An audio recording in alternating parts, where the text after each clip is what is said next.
Shalom, shalom, gente. Boa tarde. Que o Eterno abençoe a sua vida. Mais um dia, uma tarde, né? Onde nós estamos aqui celebrando e pedindo ao Senhor por suas misericórdias, para que Ele venha, né? Fazer sua emanação diante do espírito do temor dele. Nossa, Maria Rita Pereira. Meu sobrenome, Pereira também. Que bom que dormiu, né? Que bom, é o Senhor. Gente, vamos abrir 2 Crônicas, capítulo 19, verso 7, e falar, evidentemente, sobre o contexto que nós compartilhamos hoje, né? Sobre o espírito de temor, que diz assim: agora, pois, seja o temor do Senhor convosco, tomai cuidado e fazei-o, porque não há no Senhor, nosso Deus, injustiça, nem parcialidade, nem aceita ele suborno. Nossa, tem tanto irmão oferecendo suborno ao Senhor. Vocês sabiam disso, gente?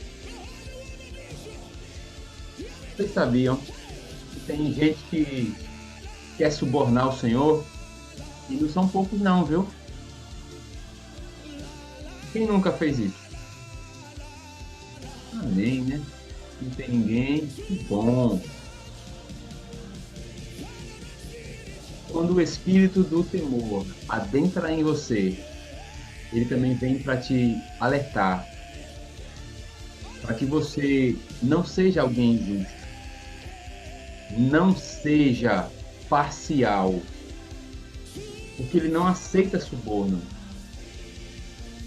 Gente, ele age pelas misericórdias, mas ele não aceita nenhum dinheiro, nada seu, em troca de nada, para barganhar nada. Você não consegue nada dessa forma. Por isso que eu, sabe, quando o Senhor me revelou, me puxou a orelha, e eu falo por mim, assim digo eu, porque eu já estive nessa camada e pedi perdão a ele, então eu falo com respaldo, né? Porque além de fazer, eu também instruía para outras pessoas fazerem, aí a carga sobre mim está maior, o peso, né, está maior, e aí eu vou pedir ao Senhor para que ele retirasse isso de mim. Não é brincadeira não, gente. Não é brincadeira. Capítulo 19, o verso 7, capítulo 20, capítulo 19, verso 7, né? 2 Crônicas. E daí o que acontece? Acontece que ele, evidentemente, ele não aceita o suborno, não aceita esse tipo de presente, não aceita mesmo. Por isso que eu quero que você fique em alerta em relação a isso, em relação a esses tópicos sobre as características do espírito de temor. Aquele que teme ao Senhor não oferece suborno, não suborna a ele. Abram agora, gente, Êxodo capítulo 34. Êxodo capítulo 34, o verso 29.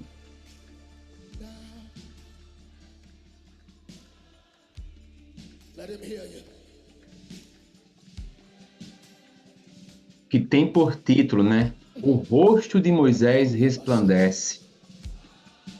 Vocês sabiam que para com as trevas, quando nós estamos alinhados, quando há um conhecimento patente e autoridade, nós resplandecemos, gente. Moisés chegou num nível tão alto, que resplandeceu através do seu corpo. E é evidente que eu quero que você entenda que podemos chegar a um nível tão alto, que isso pode acontecer. Êxodo capítulo 34, verso 29 em diante, que diz assim: Quando desceu Moisés do Monte Sinai, lugar de intimidade, gente, tendo nas mãos as duas tábuas do testemunho. Evidentemente, na nossa vida hoje, elas estão no nosso coração. Sim, quando desceu do monte, não sabia Moisés que a pele do seu rosto resplandecia, depois de haver Deus falado com ele. Olhando Arão e todos os filhos de Israel para Moisés, eis que resplandecia a pele do seu rosto, e temeram chegasse a ele. Então Moisés o chamou, Arão e todos os príncipes da congregação. Tornaram a ele, e Moisés lhes falou. Depois vieram também todos os filhos de Israel, aos quais ordenou ele tudo o que o Senhor lhe falara no monte Sinai. Tendo, pois, Moisés acabado de falar com eles, pôs um véu sobre o rosto. Porque, vindo Moisés perante o Senhor para falar-lhe, removia o véu até sair. E saindo, dizia aos filhos de Israel tudo o que lhe tinha sido ordenado. Assim, pois, viam os filhos de Israel o rosto de Moisés. Viam que a pele do seu rosto resplandecia, porém cobria de novo o rosto com o véu até entrar a falar com ele. Nesse monte, Moisés contemplou a forma, o poder do Senhor e falou com ele, né, de uma forma amigável.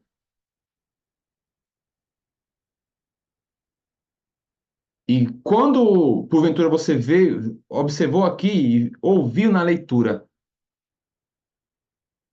sobre esse contexto, o amedrontar das pessoas ao ver Moisés, o semblante dele refletia na presença da glória do Eterno. Da mesma forma hoje, gente, a presença de Deus, Shalom, Ítalo, a presença da glória do Senhor, na nova aliança em que nós estamos, o plano do Senhor para a minha vida e para a tua vida, gente. Olha só muito bem o que eu te falo. A cada ponto que dói em você, por estar, evidentemente, se libertando, avançando. Eu fiquei imaginando, hoje, gente, eu saí um pouco hoje pela manhã e a gente reflete, começa a refletir sobre algo. Sabe, tanto tempo de igreja, eu, você também, que existem inúmeros motivos que nós entramos na igreja. Um dos motivos é cura, né? A cura emocional, a cura corporal, né? Entre corpo, alma e espírito. Nós buscamos algo. A maioria delas é uma cura, né? Ou cura nas nossas finanças, cura trazendo emprego, cura em algo. Nós buscamos isso. E eu parei um pouco para pensar. Senhor, naquele tempo nós estávamos, como eu lá atrás, 3 horas de culto, momento de palavra, momento de louvor, momento de tudo. Eu ficava me perguntando, Senhor, aquilo que o Senhor derramou sobre mim há 2 anos, né? Despertar, né? O fisgar para fazer algo diferente. Estar disposto a ser usado pelo Senhor, né? Fazer com que Ele venha gastar, né? Tudo aquilo. Eu fiquei me perguntando, gente, será que não me desfazendo de tudo aquilo da igreja, os momentos, tudo? Não. Mas eu fiquei me perguntando o que nós procuramos mesmo. Será que é um momento unicamente de louvor? Será que é uma hora de palavra? Será que nós encontramos aquilo que nós procuramos? Eu fiquei me perguntando, Senhor, será que o Senhor quer que eu volte, sabe, desde o começo e até antes disso? Será que as pessoas estão observando, estão crendo realmente que o foco de buscar ao Senhor é buscar sua face e fazer com que o corpo, a alma e a mente venham estar e venham refletir a sua glória?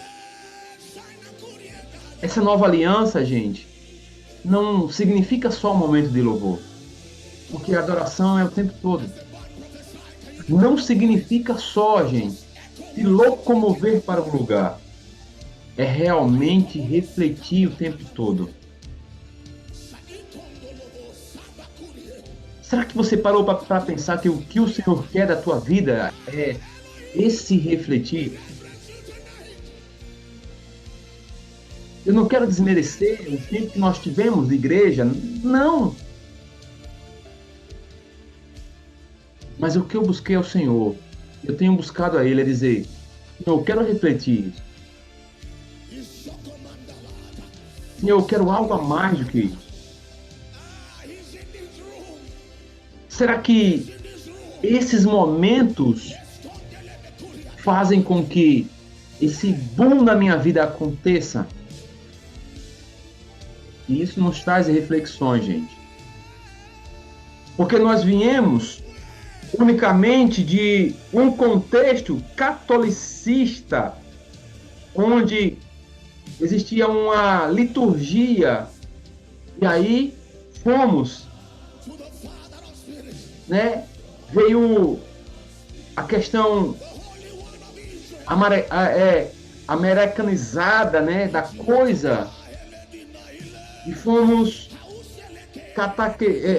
veio essa questão dessa catequese mesmo evangélica vinda dos Estados Unidos, e aí veio todas essas raízes, e aí fomos nos adaptando a um modelo de algo,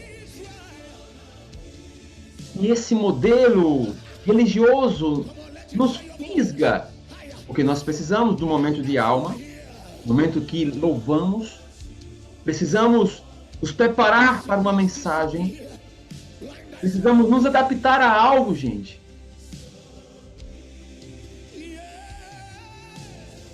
Precisamos de algo, sabe? E fomos atrelados a uma questão histórica. Se nós formos observar biblicamente, basicamente as pessoas se reuniam nas suas casas, em seus templos, compartilhavam algo. Hoje mesmo, muitas pessoas vieram falar comigo, compartilhando algo, testemunhos, as suas histórias de vida, as suas libertações. E juntos, cada um com uma experiência de vida, nós vamos construir algo através da palavra do Eterno, para que, passo a passo, venhamos refletir a sua glória em nós. A glória do Senhor precisa ser vista em nós.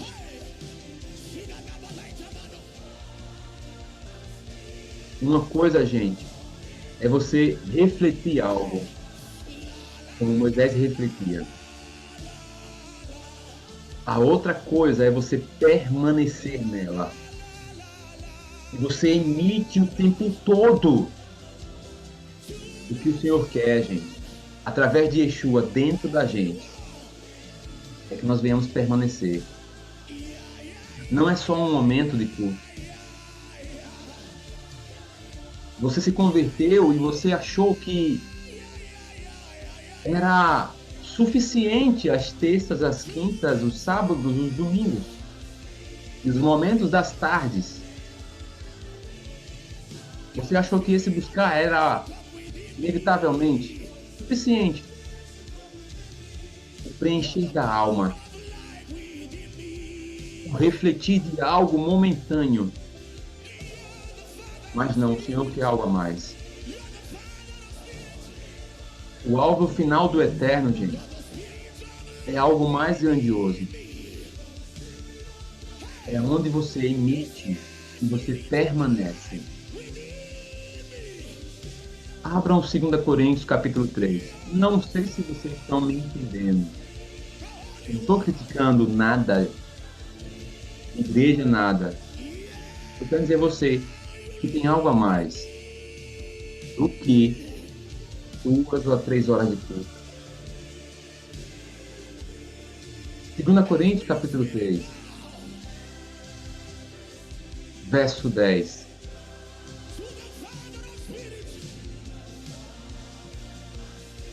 Portanto, na verdade, o que outrora foi glorificado neste respeito já não resplandece diante da atual sobre excelente glória. Porque se o que desvanecia teve sua glória, muito mais glória tem o que permanece. E você teve migalhas, como eu falo, nos momentos em que a gente estava, sabe, naquele buscar, aquele primeiro amor, ir para a igreja, compartilhar com os irmãos, aquela coisa toda, a favor desse respeito, igual Moisés. Existe uma glória super excelente, sobre excelente. Porque se nesse momento em que você estava ali, algo desvanecia e teve momento de glória, muito mais agora, quando você entende que é o tempo todo. É em tudo que você faz. É uma glória permanente em você. É quando há um espírito e há uma liberdade. Aonde você está, a ousadia no falar. Nós estamos falando sobre espírito de temor. Essa esperança onde nós servimos, nós temos ousadia no falar. Não somos como Moisés. Continue o texto, gente, do verso 12. Não somos como Moisés, que tinha um véu sobre a face, para que os filhos de Israel não atentassem na terminação de que desvanecia, mas os sentidos deles se embotaram. Pois até o dia de hoje, quando fazem a leitura da antiga aliança, o mesmo véu permanece. Não lhe sendo revelado em Cristo, é removido. Mas até hoje, quando é lido Moisés, o véu está posto sobre o coração deles. Muitos de nós, gente, o véu ainda está posto. Quando, porém, algum deles se converte ao Senhor, realmente se converte, o véu lhe é retirado. E aí vem a nova aliança, a revelação dela. Ora, o Senhor é o Espírito. E onde está o Espírito do Senhor, aí há liberdade. E essa liberdade está relacionada com a salvação e com o reino do Senhor. A verdadeira liberdade consiste, gente, em você viver como você deve. Diante da sua palavra, não é como você quer mais. É como você deve andar. E essa é a verdade. Porque embora, gente, a glória da velha aliança não se compara com a nova. A velha era tão tremenda, mas ela desvanecia. Desvanecia. Os sentidos se embotavam, gente. E embotar é endurecer.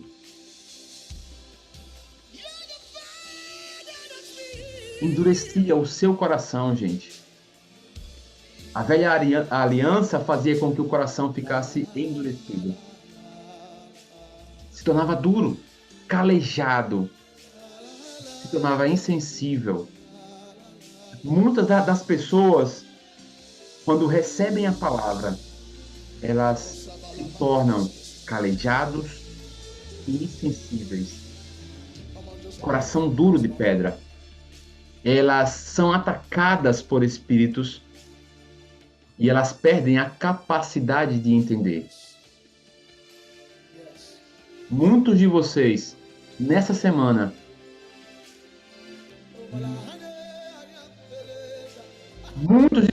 essa semana, o que acontece? Sabe o que acontece? Acontece que muitos de vocês, essa semana, simplesmente foram e receberam libertações. Libertações ligadas totalmente ao seu coração.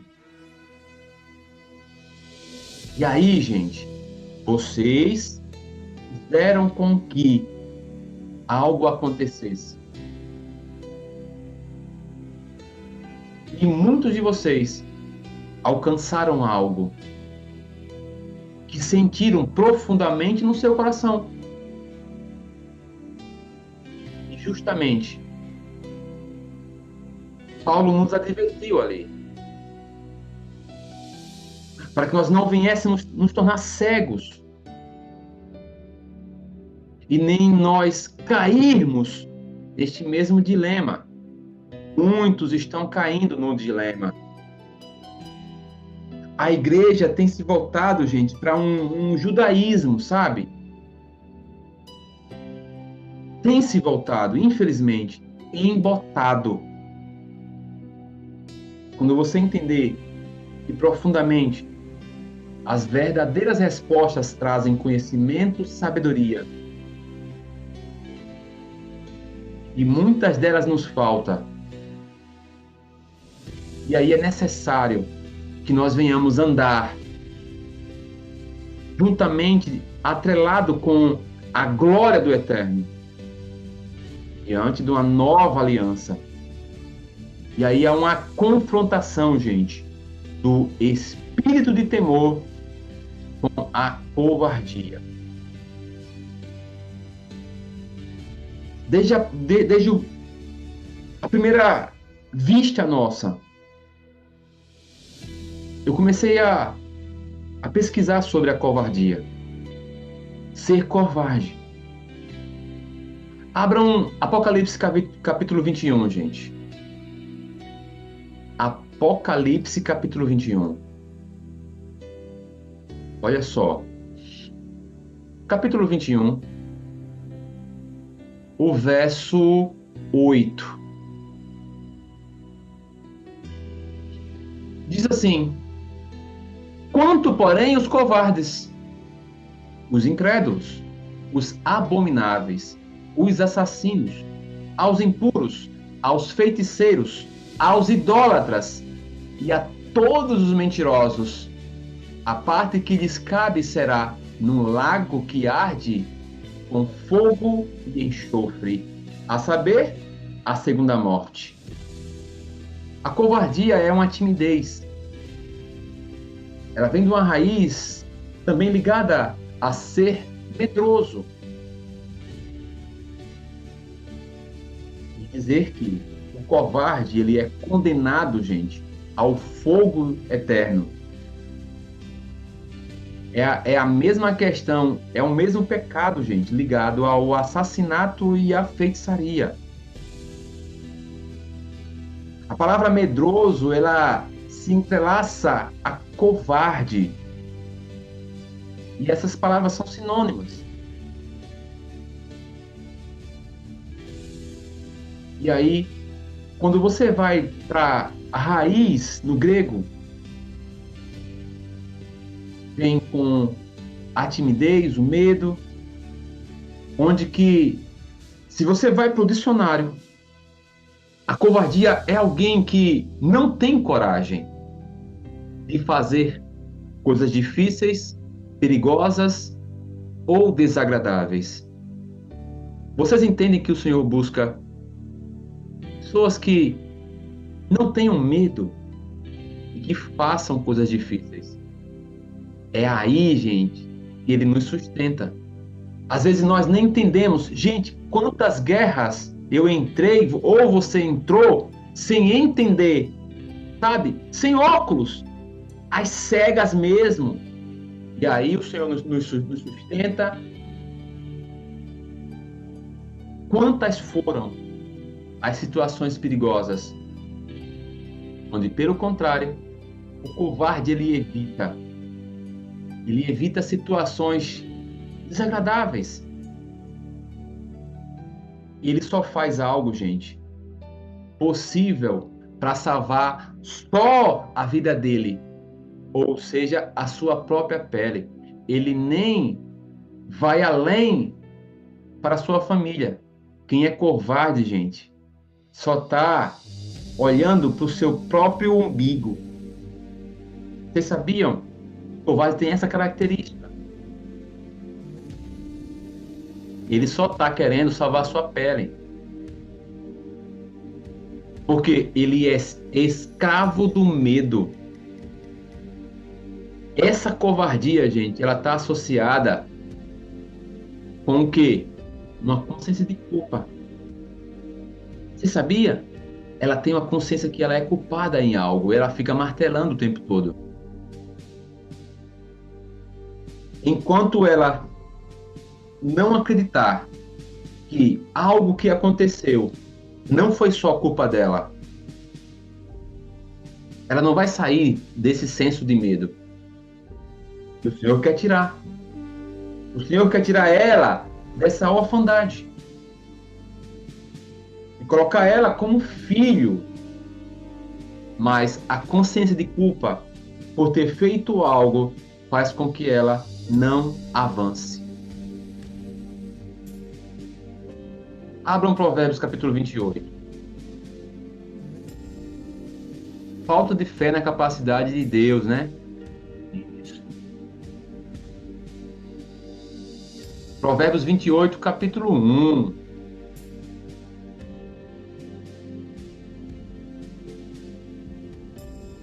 Deixa eu abrir aqui, gente.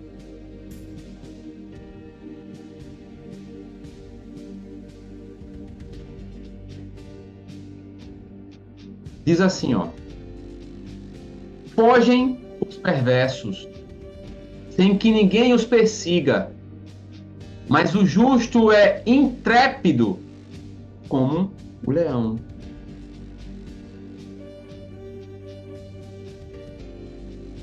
Aquele que é escravo do medo, aqueles que se submetem, né, a esse medo, ficam presos em fortalezas e ainda prendem outras pessoas. Quando você vai, gente, pesquisar ainda mais, eu fui pesquisar em várias línguas esse termo. Uma delas é no latim. O covarde significa cauda, gente. Significa rabo. O covarde, ele evoluiu para cauda de cavalo. O covarde, gente, ele tem um rabo. O covarde, gente, ele infelizmente tem uma cauda. É uma correlação de uma cauda de um animal, que é a covardia. É um animal acuado ou com medo. Ele tem um rabo. E aí, qual a reação quando um animal está com medo que ele faz, gente? Ele encolhe a cauda entre as suas pernas. Ele fica acuado. É essa imagem, com a cauda entre as pernas. E esse termo, com a cauda entre as pernas, passou a ter uma associação da falta de coragem. O termo covarde vem dessa raiz do latim.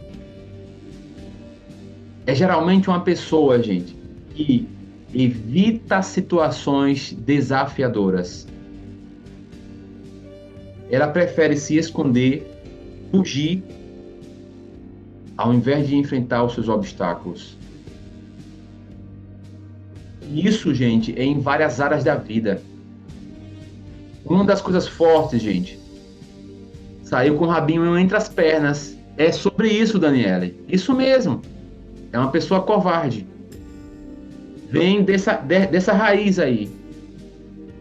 Isso mesmo. A covardia, ela atinge várias áreas da vida. Pessoal, profissional, emocional, gente. O covarde, ele age de uma forma passiva. O covarde, ele não gosta de assumir suas responsabilidades. Ele terceiriza, gente. Quem é líder sabe muito bem. Os liderados sempre vão terceirizar a culpa. Sempre vão colocar o quê? Na culpa do líder, né? Se for uma questão ministerial como um pastor, igreja, tudo, quem está ali do outro lado, o irmãozinho da igreja, sempre vai culpar, né? O pastor, a igreja e tal, tal. Ele nunca vai dizer que ele é errado. Ele nunca assume responsabilidade. Ele nunca toma decisões difíceis para avançar. Ele não enfrenta problemas de frente a frente, gente. Ele se esquiva, né? Que é essa questão do rabinho entre as pernas, Daniele. E ele sempre vai. Sabe qual o problema? O meu maior problema como líder? Sabe qual o meu maior problema? É que as pessoas querem sempre, gente, fazer com que eu resolva todos os seus problemas. Elas não querem pensar. E aí, às vezes, ficam com raiva. Porque eu chego com parábolas, eu chego com meio termos. Eu chego com, é isso? Beleza, procura isso. Você não vai me ver dizer tudo para você. Você vai ter que aprender. Você vai ter que buscar a Bíblia. Você vai ter que aprender até a orar. Eu não vou ensinar você a orar. Eu não vou. Você me vê orando por certas vezes e você vai buscar a maneira que o Senhor quer que você ore, que não é para você repetir a minha oração. O Senhor vai direcionar você uma maneira de oração sua, íntima, para as suas guerras, para a sua intimidade, para o seu quebrantamento, para a sua reverência, para a sua intercessão. Você terá uma oração sua, querido. Você não vai ser papagaio comigo, né? Imitador de alguma coisa. Você vai enfrentar os seus problemas. Você vai buscar a Bíblia. Você vai ficar com raiva de mim o tempo todo, mas eu não vou ensinar uma matéria e vou dar respostas para você. Não vou. Você vai ter que buscar suas respostas. Eu vou te dar dicas. Eu vou te dar pistas. Eu vou te dar parábolas. E vou dizer que você está no caminho certo. Ou eu vou simplesmente dizer que é uma direção. Eu vou dizer amém, Renata. Mas você vai ter que buscar. Porque você vai ter as suas marcas. Você vai resolver as suas questões. Você vai ter discernimento daquilo que você diz que tem. E não vai buscar em mim. Você vai ter coragem. Vai ter que se esforçar. Você vai sair do quadro de covardia. Até de ler uma Bíblia, gente. Até de buscar o Senhor. Senhor, Me revela, revela, Senhor. Eu agora fui ousado, eu quero que o Senhor me revele. Na intimidade. Porque o covarde, ele teme ser julgado e criticado pelos outros.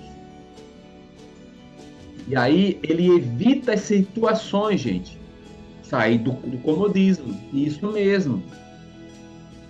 Gente, e você vai me ver enxugando cada vez mais com as pessoas que estão com mais tempo comigo. Porque são pessoas que já eram para estar em outro nível. Eu ainda vou com leitinho com pessoas que chegaram agora e por aí vai. Eu bato um papo, a gente conversa, não sei o quê. Para quem já está caminhando, nossa, gente, não faz sentido. Você vai ter que ser exposto a essas avaliações para retirar o quê? O medo excessivo, seu próprio, de julgamentos, críticas, de situações limitantes, que impede o seu próprio crescimento. Aí eu vou lhe empurrar. Sabe aquela brincadeira que a gente brincava na escola? A gente tava aqui quietinho, aí chegava alguém lá atrás e fazia assim, empurrava. Eu vou empurrar. Vou empurrar você de um abismo para você ter fé. Porque quem vai te sustentar é Deus, ó, com a mão dele assim, ó. A gente empurra, dá uns toquezinhos para você ter fé. Porque a fé é aqui, ó. É a mão do Senhor que te sustenta. Você vê o abismo e diz: nossa, não dá para fazer isso. Aí o Senhor diz: tenha fé, filho. Eu te dou a mão aqui. Eu te sustento. Vai, pula. Você acha o que é? A fé é o quê, gente? A fé é você atravessar algo tendo uma escada pronta, é? Não. Construa a sua escada. Construa a sua escada. Porque o covarde, ele evita, gente, o confronto. Ele tem dificuldade de lidar com conflito.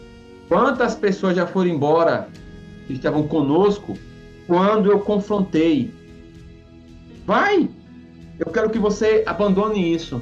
Eu quero que você saia disso. Eu quero que você saiba que isso que você ganhou é do inimigo, não pertence a Deus. Deus não quer que você caminhe com isso. Abandone isso. A pessoa não abandona. E aí o que ela faz? Culpa a gente. Não, porque eu saí porque ele falou aquilo. Não, eu saí porque foi isso que aconteceu, foi aquilo. Mas nunca se culpa. Porque tem problemas, dificuldades de evitar, de ser confrontado. Confrontado. Frente a frente, ó. E aí ela prefere se afastar para evitar qualquer confronto. Porque é o vitimismo que atua aí. Vitimismo. Porque isso significa deixar questões importantes. E essa pessoa fica sem resolver coisas. Entende? Por conta disso. As pessoas não entendem sobre autorresponsabilidades. As pessoas não suportam as verdades. Isso mesmo, Simonete. Melhor ouvir a voz do pai e ficar na porta estreita. Gente, tem gente que gosta de ser vitimista, Renata. Nossa, eu vivi assim, eu não saio, nada muda na minha vida. Eu vejo os irmãos da igreja, eles têm coisa, eles sentem a presença do Senhor. Nossa, aconteceu isso, a irmã, o irmão, e nada comigo. Você é só um vitimista. Você é só um covarde. Fica se culpando o tempo todo, enquanto você não sair desse vitimismo, dessa covardia, dessa negatividade, dessa limitação. Você não terá oportunidade de crescimento, de desenvolvimento. O covarde não alcança isso. O covarde é alguém negativo.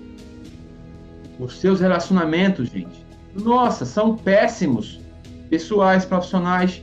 Ninguém suporta alguém assim.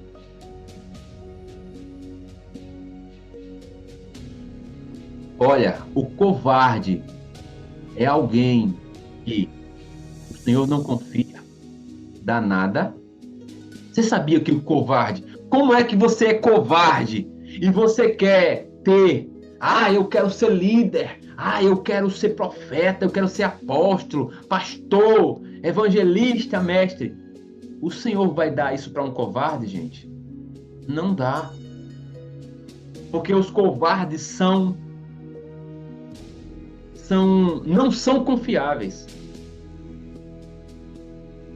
Covardes não são confiáveis. O Senhor sabe. Quem é covarde não é alguém tido de confiança, porque ele é incapaz de assumir responsabilidade. E aí ele prejudica a sua reputação, a própria capacidade dele conquistar algo. Ou se ele for um evangelista, né, ele ter confiança dos outros, ele não vai ter. Mas é porque elas nunca sentiram a sensação boa que é sair de uma situação de confronto, é inexplicável a sensação. Isso mesmo.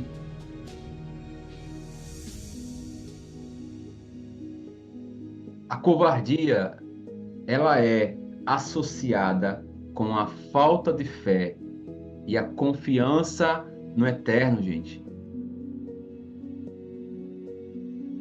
Aquele que age dessa forma, covarde, ele, no final, ele será um descrente. Ele será um incapaz de confiar nas promessas divinas. Porque bate a frustração, gente. Bate a frustração. E o frustrado,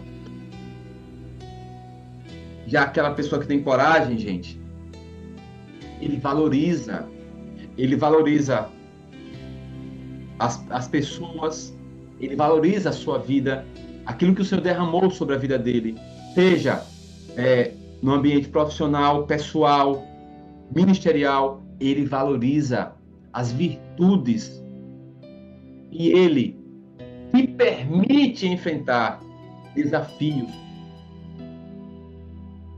porque ele começa a dizer: Senhor, eu posso não ter fé, mas eu vou buscar essa fé, essa confiança em Ti, para superar essa covardia. Porque, gente, é um processo. É necessário desenvolver. É necessário desenvolver essa coragem. E o Senhor não entrega os seus tesouros aos covardes, não, as pérolas. Covarde é pouco, né, gente?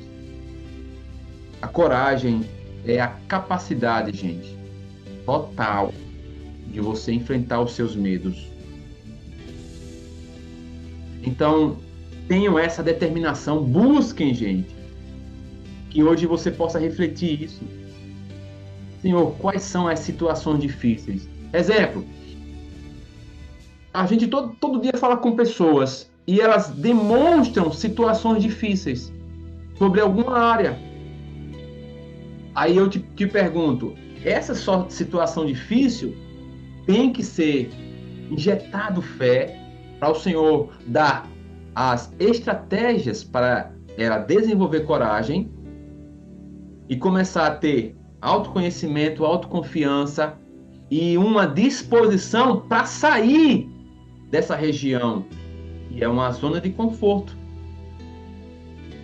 Porque às vezes os problemas que nós falamos, gente, que às vezes as pessoas falam que tem, é uma zona de conforto que ela está já. Ela já sabe que existe, ela já sabe do problema e ela fica esperando, né? Como se uma chuva caísse. Nossa, e agora? E agora? O que é que eu vou fazer? Como é que vai ser amanhã, tal? Como é que eu vou resolver isso? Gente, você já sabe o problema. Não é algo que está escondido, né? Debaixo dos tapetes. Você já sabe. Ah, eu já sei o problema. O problema é essa questão. E como resolver essa questão? Será que é pedindo perdão e não sei o que, verdadeiramente e tal? Você sabe. O problema é que você não faz. O problema é que você espera que eu preciso colocar esse problema e vou terceirizar. Não é meu o problema. O problema é aquela pessoa ali. É porque ela é difícil, ela é não sei o quê, ela é não sei o quê. É porque a igreja que eu tô não fala sobre isso. É porque a igreja que eu tô, ela realmente não é apostólica. É porque a igreja que eu tô não trabalha com libertação e não sei o quê. Você sempre vai terceirizar. Você sempre vai fazer isso. Sempre. Para ficar o quê? Na zona de conforto. Se algum ambiente não te satisfaz, querido, sai, procura outro. Para que você ficar em lugares ou situações que não mais lhe oferece o que você anseia? Deixa eu ver aqui umas mensagens, né, gente? Tá crescendo o número de mensagens. Vou ler agora. Lembrando de Josué, ser forte e corajoso. Isso mesmo. Ana Laura, verdade. Já apanhei muito, mas agora estou aprendendo. A Sueli. A Priscila, fiquei muda, é? Não tu mandei eu ser forte e corajoso? Não tem mais, nem te espantes, porque o Senhor teu Deus é contigo por onde quer que andares. Isso. Josué 1:9. Deixar para depois piora. Isso mesmo. Síndrome de Eva e Gabriela junto. E tudo misturado, Nara. Sempre terceirizando. Às vezes nos falta humildade para reconhecer a nossa delimitação. Isso mesmo, Rita. Ou seja, que nós precisamos de ajuda. Precisamos de ajuda. E às vezes nós temos dificuldade, né, de lidar mesmo com esse conflito. E aí precisamos superar essa covardia. Isso, igual aquele rapaz do enterrar, né, os talentos. É um covarde mesmo. Isso mesmo, Renata. Af e o outro nunca eu. Isso mesmo. Sabe, é a coragem que nos permite enfrentar os medos, gente. Gente, vocês que são do profético, vocês que são do apostólico, do evangelístico, do pastoral, do mestral, gente, fluam. Não tenham medo, gente. Eu digo para as pessoas que estão comigo, que já estão amadurecendo, já são amadurecidas, gente, vocês não terão problema comigo em relação ao seu profeta. Não terão, sabe? Para mim é um boom o seu profeta. Para mim é um boom o seu evangelístico, o seu pastoral, o seu mestral, o seu apostólico. Eu não confronto com o seu dom. Eu não tenho inveja do seu dom. Você não se torna maior que eu se você fluir no seu dom. E eu não vou podar você. Sabe? Eu quero colocar isso na sua cabeça. Basicamente isso. Só que você terá uma pessoa como um pai. E essa pessoa vai fazer com que... Pera, calma. Muita calma nessa hora. Vamos lá. Isso aqui é isso aqui é aquilo. Essa visão eu entendo que é assim. O Senhor revela na sua palavra que é assim, por aí vai. Nós vamos nos moldando. Vai ter uma orientação, Rita. Isso mesmo. Por quê? Eu não quero que você vá colocar um pé em um lugar que ainda não tenha a sustentação de Yeshua. Diante de uma fé plena. aí você vai se ferrar, sabe? E se eu não te orientar, se você se quebrar lá na frente, você vai dizer, não, foi porque eu estava ali, não me orientou, não me auxiliou, culpa em parte é dele, e não sei o quê. Aí sim, aí eu... Mas assim, você sempre terá a visão que você tem, a intimidade que você tem do Senhor, tudo mais, e se você me der a liberdade de dizer, Gilmar, isso daqui fala disso, eu tive esse sonho, essa revelação, e não sei o quê, eu vou, evidentemente, se você me deu liberdade de falar, eu vou aqui me dispor naquilo que o Senhor me orientar. E aí você vai ver se faz sentido ou não. Basicamente isso. Basicamente é isso. Mas eu não vou te empurrar nada goela abaixo, gente. Não vou. E aí voltamos para Josué, né? Nara liderou Israel em uma conquista de Canaã, enfrentou muitas batalhas e ele venceu. E hoje eu oro pedindo a você, que você venha, né? Nós já passamos por ele, mas eu peço que a porção de Josué venha sobre ti, querido. A porção de Josué recaia sobre ti, para te tirar de todo o teu medo, para que você não venha mais cometer os mesmos pecados de sempre, ser covarde, para você lutar contra esse medo, para você que porventura hoje esteja aqui ou que vai ver essa gravação, não tenha medo, tenha bom ânimo, seja encorajado, assim como Josué foi, contra toda covardia. Ele transmitiu ânimo, ser forte e muito corajoso. Por quê, querido? O Senhor não vai te dar algo grande. Ele não vai, porque você tem uma capacidade tão grande, você fez tantas coisas lá no passado, e você se permanece ainda com a sua sendo forte e corajoso. As tuas lutas são tão grandes, que você nem imagina, mas também as tuas vitórias, as pessoas que você vai curar, você vai libertar, serão inúmeras pelas inúmeras dores que você passou. Quanto mais dor, mais vitória, mais galardão. Então, não se atemorize, assim como fala a palavra, né? Não se atemorize diante deles.